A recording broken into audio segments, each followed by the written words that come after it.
जय श्री राम एवरीवन। चलिए बेटा, आपके कंपनी टॉपिक का थर्ड पार्ट स्टार्ट कर रहे हैं बेटा। टॉपिक है कंपनी। आपका जो चैप्टर था वो था सेकंड, बरोबर। अब यहां पे हमको स्पेशली तीन चीजें समझनी है। बेसिकली समझना क्या है? बेसिकली हमको समझना है बेटा कि कंपनी से रिलेटेड जो तीन स्पेशल डॉक्यूमेंट होते हैं, इंपॉर्टेंट डॉक्यूमेंट होते हैं, वो कौन कौन से होते हैं। तो इंपॉर्टेंट डॉक्यूमेंट हमारे पास है तीन: memorandum of association, article of association और है प्रोस्पेक्टस, बरोबर। तीन स्पेशल इंपॉर्टेंट डॉक्यूमेंट। सबसे पहला डॉक्यूमेंट मेमोरेंडम ऑफ एसोसिएशन। इसको आप प्रिंसिपल डॉक्यूमेंट, चार्टर डॉक्यूमेंट बोल सकते हो। क्यों? क्योंकि ये आपकी कंपनी का सुप्रीम डॉक्यूमेंट है जो आपकी कंपनी के पावर, स्कोप और ऑब्जेक्टिव को एक्सप्लेन करता है। सच्ची बोलूं, अगर आपको किसी कंपनी के बारे में नॉलेज चाहिए कि उसकी कंपनी का पावर क्या है, ऑब्जेक्टिव क्या है, स्कोप क्या है, उठाना कौन सा है? Memorandum of association. ये डॉक्यूमेंट उठा लो, आराम से रीड कर लो, पूरा समझ में आ जाएगा कि वो कंपनी क्यों बनाई गई, किस हद तक बनाई गई और उसका ऑब्जेक्टिव क्या है। तो ये सारी चीजें कहां डिटेल्ड होंगी? मेमोरेंडम ऑफ एसोसिएशन में। ये ना उसके स्कोप को भी बताती है। स्कोप मतलब क्या हुआ? एक बाउंड्री, एक लिमिट जिसके अंदर ही कंपनी ऑपरेट कर सकती है, उससे बाहर काम नहीं कर सकती। बात समझ में आ रही? बोलो हाँ या ना। जैसे अगर कोई कंपनी बनाई गई है, उस कंपनी के ऑब्जेक्ट में लिखा गया है, मेमोरेंडम ऑफ एसोसिएशन में लिखा गया है कि हम फाइनेंस प्रोवाइड करने का काम करेंगे। तो फाइनेंस प्रोवाइड करने का काम उसके ऑब्जेक्ट में है। अब वो कंपनी चाह के भी ट्रेडिंग का काम नहीं कर सकती। भले उस कंपनी को लगता है कि ट्रेडिंग में ज्यादा फायदा है, लेकिन आपने अपना ऑब्जेक्ट क्या डिसाइड किया था? फाइनेंस का काम, लोन लेना, लोन देना, फाइनेंशियल नीड्स फुलफिल करना, और आप चाहते हो ट्रेडिंग करना। पॉसिबल नहीं है। अगर आपको ट्रेडिंग करना था तो ये वाला ऑब्जेक्ट भी आपको अपने मेमोरेंडम ऑफ एसोसिएशन में मेंशन कर देना चाहिए था, because memorandum of association is supreme document for a company, जो स्पेशली बाहर के लोगों की हेल्प, बाहर के लोगों के साथ डील करता है। और इसी को कंपनी के लैंग्वेज में डॉक्ट्रिन ऑफ आउटसाइडर मैनेजमेंट बोला जाता है बेटा। ये वर्ड आप लोग के लिए काफी नया है। ये सिंपली इसका मतलब ये समझेंगे कि मेमोरेंडम ऑफ एसोसिएशन में जो ऑब्जेक्ट, जो स्कोप, जो पावर गिवन है, उसके बेसिस पे ही एक कंपनी बाहर के लोगों के साथ डील करेगी। उसके अलावा कोई वो और कोई डीलिंग नहीं कर सकती, बरोबर। अब मैं इतनी सारी बातें बोल रहा हूं, लेकिन क्या किया गया, इस चीज को सिस्टमेटिक वे पे हमारे एमओए में डाला गया। और सिस्टमेटिक वे पे डालने के लिए इसमें 5 पॉइंट, या फिर मैं बोलूं 5 क्लॉज डिसाइड किए गए। कितने? 5। जरा चेक करते हो क्लॉजेस कौन कौन से हैं। फर्स्ट क्लॉज आएगा मेरे बच्चे नेम क्लॉज, दूसरा आएगा मेरे बच्चे रजिस्टर्ड ऑफिस क्लॉज, तीसरा आएगा ऑब्जेक्ट क्लॉज, चौथा आएगा लायबिलिटी क्लॉज और पांचवा आएगा कैपिटल क्लॉज। जितने भी क्लॉजेस दिए हुए हैं ना, ये जितने भी क्लॉजेस यहां पे हमने जो स्क्रीन पर आपको शो किया है, कंपनी का ऑब्जेक्ट, कंपनी का स्कोप और कंपनी का पावर इन्हीं क्लॉजेस के अंदर आपको मिल जाएगा।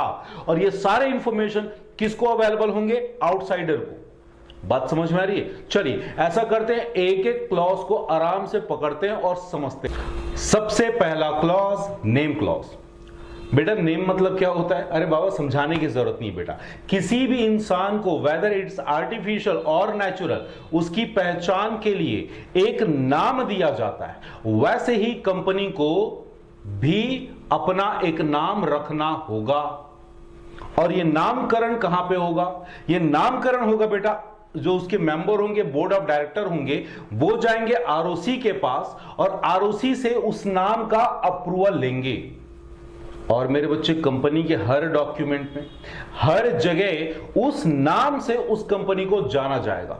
पहले ही बात कर चुके हैं, कंपनी कैसी होती है? आर्टिफिशियल होती है। इसका मतलब अगर कोई बोले कि कंपनी की बॉडी कैसी है, आप उसको देख नहीं पाओगे। अगर मैं आपके फ्रेंड के बारे में बात करूं तो आप अपने फ्रेंड को केवल चेहरे से, उसकी बॉडी से, स्ट्रक्चर से पहचान सकते हो।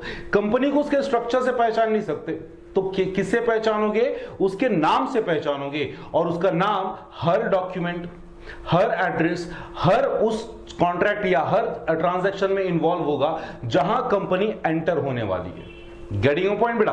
अगला क्लॉज देखते हैं, registered office clause. Registered office clause, इस क्लॉज में कंपनी का रजिस्टर्ड ऑफिस, या मैं बोलूं एड्रेस, इसको एड्रेस क्लॉज भी बोल सकते हो, ठीक है, और क्या बोल सकते हो, डोमिसाइल क्लॉज, बरोबर। तो इस क्लॉज में कंपनी का जो और रजिस्टर्ड ऑफिस होगा उस स्टेट का नाम होगा। कभी भी ऐसा मत सोचना कि उस एरिया, उस बिल्डिंग का नाम होगा, नहीं, इस क्लॉज में केवल उस स्टेट का नाम लिया जाएगा जिस स्टेट में कंपनी रजिस्टर्ड है, और ये चीज भी अप्रूव की जाएगी, अलाउ की जाएगी आरओसी के थ्रू। गेटिंग अ पॉइंट बेटा? अच्छा, एग्जैक्ट एड्रेस डालने की जरूरत नहीं है, लेकिन आपको जैसे इनकॉर्पोरेशन होगा उसके विद इन 30 डेज आपको इस बात का इंफॉर्मेशन या इस चीज को आरओसी के पास, रजिस्ट्रार ऑफ कंपनीज के पास बताना होगा, इन्फॉर्म करना होगा। Getting a point? अगला क्लॉज देखेंगे मेरे बच्चे, ऑब्जेक्ट क्लॉज। इस क्लॉज को समझना काफी ज्यादा इंपॉर्टेंट है। नेम क्लॉज के लिए आप सिंपली ये याद रखेंगे बेटा कि कंपनी का एक पर्टिकुलर नाम होगा जो आरओसी से अप्रूव्ड होगा। रजिस्टर्ड ऑफिस बोले तो वो स्टेट, उस स्टेट का नाम आरओसी के पास सबमिट करना होगा और वो स्टेट जो है वो आपका रजिस्टर्ड ऑफिस क्लॉज में आ जाएगा। सीधी बात, एकदम सिंपल बात है। मैं एक्चुअली बात करना चाह रहा हूं ऑब्जेक्ट क्लॉज का, बरोबर, सबसे ज्यादा इंपॉर्टेंट क्लॉज। क्यों? क्योंकि कंपनी के पावर, स्कोप को यही क्लॉज एक लिमिट में बांध देता है। मैंने बोला दिस इज बाइंडिंग क्लॉज, मतलब कंपनी के ऑब्जेक्ट क्लॉज में जो ऑब्जेक्ट मेंशन है, कंपनी अपने ऑब्जेक्ट से बाहर या उस क्लॉज में मेंशन्ड ऑब्जेक्ट से बाहर नहीं जा सकती। मतलब कोई भी ऑब्जेक्ट कंपनी का अपने ऑब्जेक्ट क्लॉज से बाहर नहीं होगा। गेटिंग अ पॉइंट बेटा? बोलो हाँ या ना। अब कंपनी के ऑब्जेक्ट यहां पे कितने कैटेगरी के लिए गए हैं? 2 कैटेगरी। तो ऑब्जेक्ट क्लॉज में एक रखा गया मेन ऑब्जेक्ट और दूसरा रखा गया अदर ऑब्जेक्ट। मेन ऑब्जेक्ट का मतलब क्या हुआ बेटा? वो ऑब्जेक्ट जिसकी वजह से, जिस पर्पस से कंपनी को फॉर्म किया गया है, बरोबर। अदर ऑब्जेक्ट वो सारे ऑब्जेक्ट जो आपके मेन पर्पस को फुलफिल करने के लिए, या मैं बोलूं मेन पर्पस को सपोर्ट करने के लिए बनाए गए हैं। नहीं समझ में आई? समझो, मान लो कोई एक एजुकेशनल कंपनी है, तो एजुकेशनल कंपनी का काम क्या है मेरे बच्चे? बच्चों को कोचिंग, एजुकेशन, ट्रेनिंग प्रोवाइड कराना, बरोबर। तो ये हो गया उसका क्या? Main object. साथ ही साथ उस कंपनी को यह लगता है कि काश हम बच्चों को अच्छा स्टडी मटेरियल, अच्छे बुक्स प्रोवाइड कर पाते। तो अब साथ ही साथ कंपनी बुक्स भी बेचती है, मतलब सर्विस तो प्रोवाइड कर रही है, साथ ही साथ वो बुक्स बेचने का भी काम कर रही है। तो आप एक काम करो, जो टीचिंग का काम है, जो ट्रेनिंग का काम है, उसको रख लो आप मेन ऑब्जेक्ट में, और जो बुक्स सेल करने का काम है उसको रख लो आप अदर ऑब्जेक्ट में। अब तो क्लियर हो गई, मेन ऑब्जेक्ट और दूसरा other object. Getting a point बेटा? एक बात और याद रखना कि हमारे कंपनी का कोई भी ऑब्जेक्ट इलीगल या कोई भी कॉन्ट्राडिक्टरी नहीं होगा। कभी भी कोई कंपनी अपने ऑब्जेक्ट क्लॉज में इलीगल चीजों को या कोई ऐसी चीजों को जो हमारे कंपनी लॉ या कॉन्स्टिट्यूशन ऑफ इंडिया या किसी भी तरह के लॉ के अगेंस्ट बनाया जाए, ऐसा पॉसिबल नहीं है। और यही इसी वजह से हमारा जो ये क्लॉज है, ऑब्जेक्ट क्लॉज है, ये सबसे ज्यादा इंपॉर्टेंट हो जाता है। गेटिंग अ पॉइंट बेटा? बोलो हाँ या ना। अगला देखेंगे मेरे बच्चे, लायबिलिटी क्लॉज। लायबिलिटी क्लॉज, और ये वही क्लॉज है, ये क्लॉज वही है जहां से कंपनी को आप काफी ज्यादा पसंद करते हो। पसंद क्यों करते हो? क्योंकि यहां पे हर मेंबर की, हर शेयर होल्डर की लायबिलिटी लिमिटेड होती है, और ये चीज कहां मेंशन है? लायबिलिटी क्लॉज में।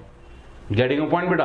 तो इसका मतलब क्या हुआ कि हर मेंबर या हर शेयर होल्डर की लायबिलिटी मैक्सिमम कितनी होगी? केवल और केवल उसके द्वारा अनपेड अमाउंट तक। जैसे कि हम पहले भी बात कर चुके हैं, क्या बात करते थे बेटा कि किसी बंदे ने 100 रुपए का शेयर खरीदा, अभी तक उसने केवल 60 रुपए पे किए हैं, 40 रुपए बचे हुए हैं, तो उस बंदे की मैक्सिमम लायबिलिटी कितनी होगी? केवल 40 रुपीज, जो अनपेड है। बात समझ में आ रही है? और यही वो क्लॉज है जो शेयर होल्डर के लिए कंपनी को एक डिस्टिंक्ट पर्सन, एक स्पेशल कैटेगरी प्रोवाइड करता है। गेटिंग अ पॉइंट बेटा?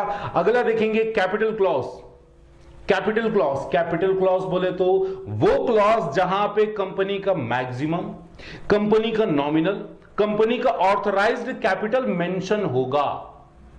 इसका मतलब यह हुआ कि इस क्लॉज के थ्रू जितना कैपिटल मेंशन्ड है कंपनी उससे ज्यादा कैपिटल इशू नहीं कर सकती।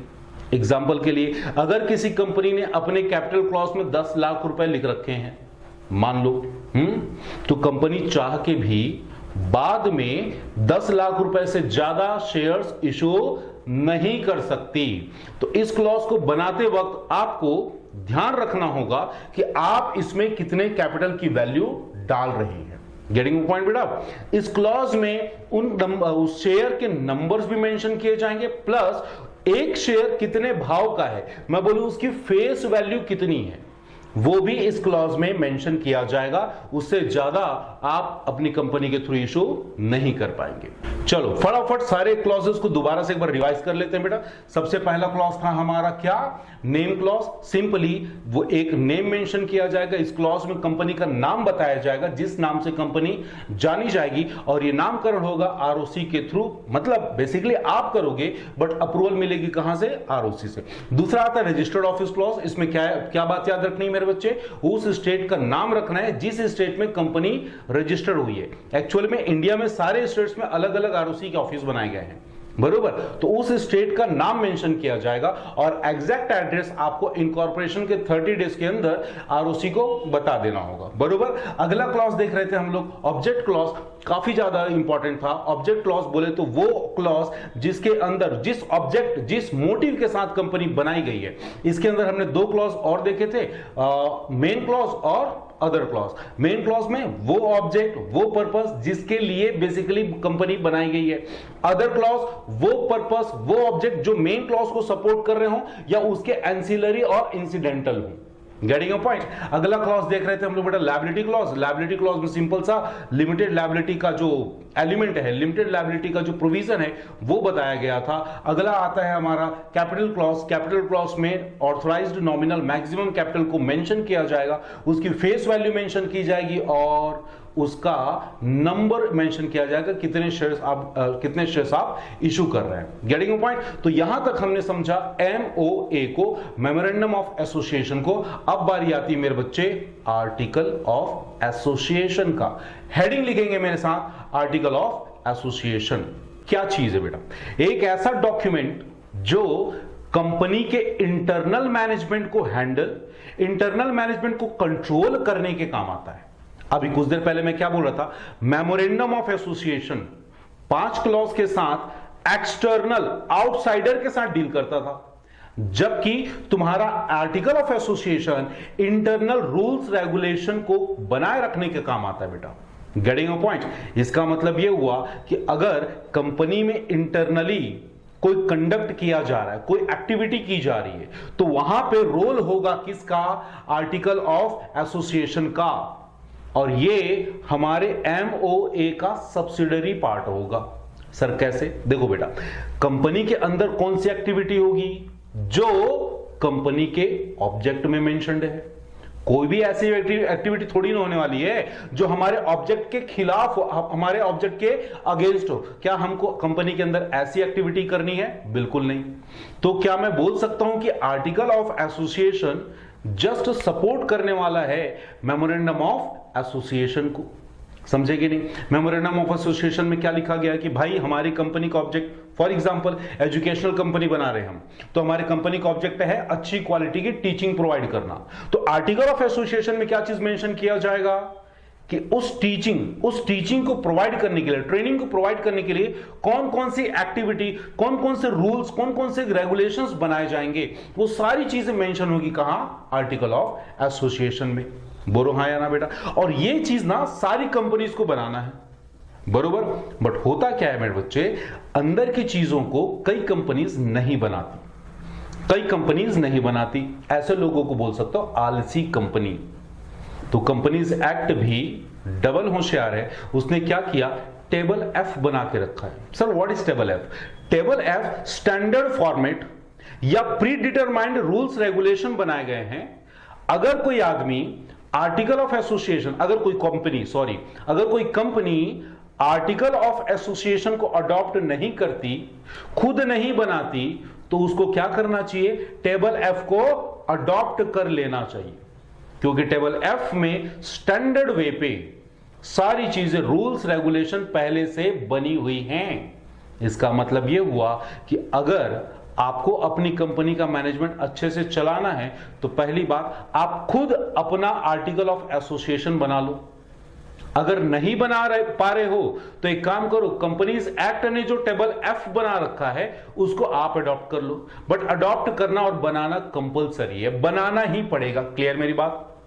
अच्छा, सारे अंदर के मैनेजमेंट, कंपनी के अंदर के जितने भी मैनेजमेंट है, उन सबको लीड, उन सबको कंट्रोल करने का काम कौन करता है? Board of director. इसी वजह से तो बोर्ड ऑफ डायरेक्टर बनाया गया था। बोलो हाँ या ना बेटा? तो ये जो आर्टिकल ऑफ एसोसिएशन है, इसमें सारे बोर्ड ऑफ डायरेक्टर के क्या होने चाहिए? सिग्नेचर होने चाहिए, तब जाके ये आर्टिकल ऑफ एसोसिएशन कंप्लीट हो पाएगा। बात समझ में आ रही बेटा? एक काम करते हैं, अगर यहां तक बातें क्लियर है तो एक काम करते हैं, अपन मेमोरेंडम ऑफ एसोसिएशन और आर्टिकल ऑफ एसोसिएशन में डिफरेंस क्रिएट कर लेते हैं। आपके एग्जाम में लिखने वाला टेबल यहां पे क्रिएट कर लेते हैं। पहले तो सबसे पहला लूंगा मैं बेसिस, दूसरा ले लूंगा मेमोरेंडम ऑफ एसोसिएशन और तीसरा ले लूंगा आर्टिकल ऑफ एसोसिएशन। बरोबर? मैं शॉर्ट में उसको एमओए एओए बोलूंगा। बरोबर? समझते हैं। सबसे पहला पॉइंट, ऑब्जेक्टिव। एमओए का ऑब्जेक्टिव क्या था भाई साहब? एमओए इसलिए बनाया गया था ताकि हम अपनी कंपनी के ऑब्जेक्टिव को डिफाइन कर पाए कि हम बेसिकली क्या काम करने वाले, हम बेसिकली किस पर्पस के लिए बनाए गए हैं। जबकि एओए का ऑब्जेक्टिव क्या था? एओए में वो सारी चीजें मेंशन की गई थी कि उस ऑब्जेक्टिव को अचीव करने के लिए इंटरनली क्या काम किए जाने चाहिए। मतलब इनसाइडर इंटरनली रूल्स रेगुलेशन बनाने के लिए हमने बनाया क्या? Article of association. बरोबर? दूसरा पोजीशन देखते हैं। पोजीशन, मेमोरेंडम ऑफ एसोसिएशन आपका मेन डॉक्यूमेंट होगा, जबकि आर्टिकल ऑफ एसोसिएशन कैसा होगा? सब्सिडरी डॉक्यूमेंट, जो मेमोरेंडम ऑफ एसोसिएशन से इंस्पायर्ड होगा, उसके बेसिस पे ही वो क्रिएट किया जाएगा। Third category, necessity. मेरे बच्चे, एमओए बनाना कंपलसरी है, कंपलसरी है, आपको बनाना ही बनाना है। विदाउट एमओए आप अपनी कंपनी को लीगल एंटिटी नहीं बोल पाओगे। जबकि आर्टिकल ऑफ एसोसिएशन बनाओ ना बनाओ ज्यादा फर्क नहीं पड़ता। अगर नहीं बना रहे हो तो बस चुपचाप कंपनीज एक्ट में टेबल एफ दिया हुआ है उसको अडॉप्ट कर लो। तो आपको मेहनत करने की जरूरत नहीं पड़ेगी उसमें, बट एमओए के लिए बेटा आपको मेहनत करनी ही करनी है, वहां से पीछे नहीं हट सकते। नेक्स्ट देखेंगे बेटा, ऑल्टरेशन। ऑल्टरेशन का मतलब किसमें चेंजेस पॉसिबल है। मेरे बच्चे, एमओए में चेंजेस पॉसिबल बहुत मुश्किल है।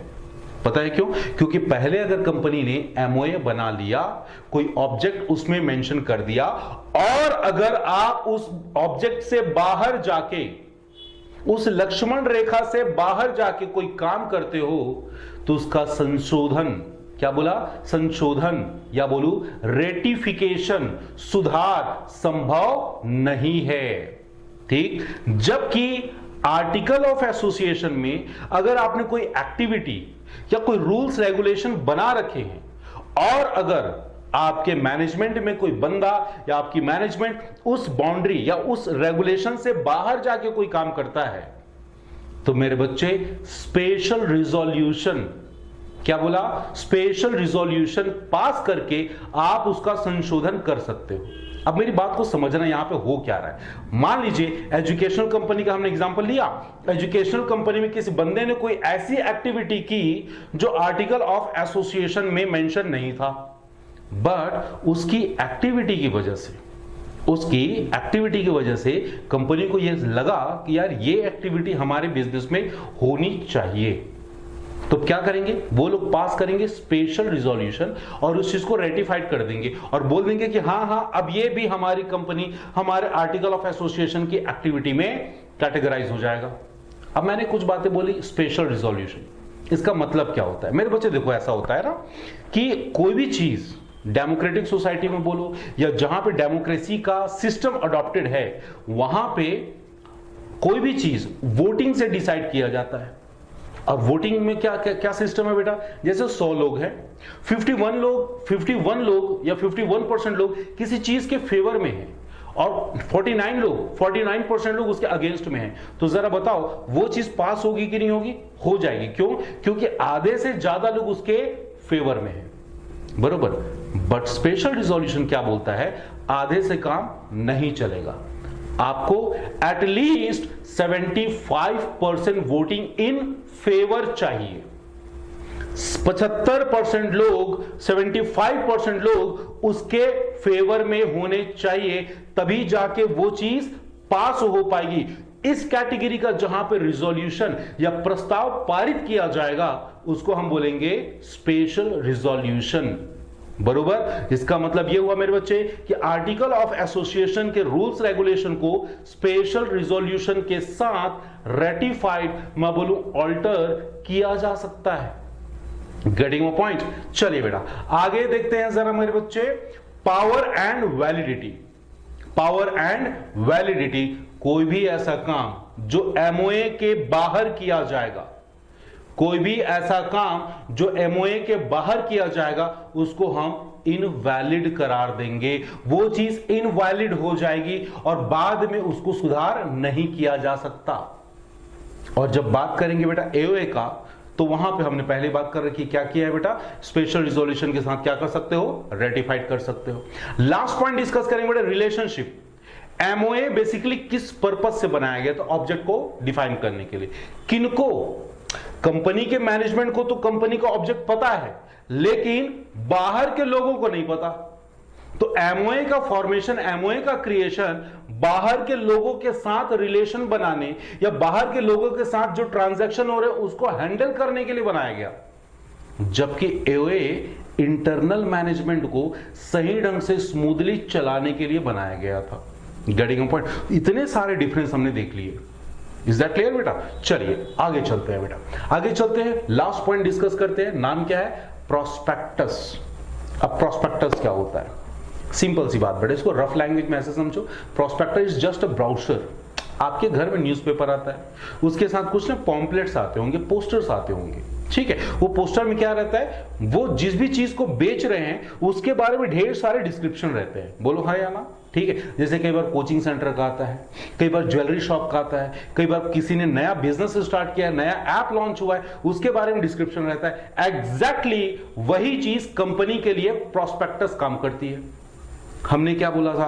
कंपनी एक ऐसे एंटिटी होती है जो पब्लिक से शेयर के पैसे लेती है, शेयर कैपिटल लेती है, और उसी टाइम पब्लिक को समझाने के लिए, पब्लिक को कंपनी के बारे में एक्सप्लेन करने के लिए जो डॉक्यूमेंट इशू किया जाता है, क्या बोलते हैं उसको? प्रोस्पेक्टस बोलते हैं बेटा। बात समझ में आ रही है? क्या बोलते हैं? प्रोस्पेक्टस। एक चीज बताओ, एक चीज बताओ, क्या ये प्रोस्पेक्टस प्राइवेट कंपनी को इशू करना है? नहीं करना है। क्यों नहीं करना है? क्योंकि आपको अपने शेयर्स मार्केट में बेचने ही नहीं है। जब शेयर ही नहीं बेचना तो आप प्रोस्पेक्टस इशू करके क्या करोगे? फॉर एग्जांपल, मैं अपनी कोचिंग में मान लो मैंने कसम खा रखा है कि मैं अपने ही घर के लोगों को पढ़ाऊंगा, बाहर के लोगों को नहीं पढ़ाऊंगा, तो क्या मुझे प्रोस्पेक्टस, क्या मुझे ब्राउचर, पॉम्पलेट, होर्डिंग, फ्लैक्स लगाने की जरूरत है? बिल्कुल नहीं है, बिल्कुल नहीं है। क्लियर? कुछ एसेंशियल बातें देख लेते हैं प्रोस्पेक्टस में। सबसे पहली चीज बेटा, ये इनविटेशन टू पब्लिक है। हम पब्लिक को इस प्रोस्पेक्टस के थ्रू इनवाइट करते हैं। क्यों करते हैं? किसकी तरफ से करते हैं? किसकी तरफ से करते हैं? कंपनी की तरफ से करते हैं। क्यों करते हैं? ताकि पब्लिक हमारे शेयर को सब्सक्राइब करे। गेटिंग पॉइंट बेटा? तो ये कुछ हमने आपके साथ डिस्कस किया, इंपॉर्टेंट डॉक्यूमेंट्स ऑफ कंपनी। 3 चीजें बात की बेटा, एमओए, एओए और प्रोस्पेक्टस, बरोबर। चलिए मिलते हैं आपके साथ अगली वीडियो में बेटा। Till then keep smiling, keep studying.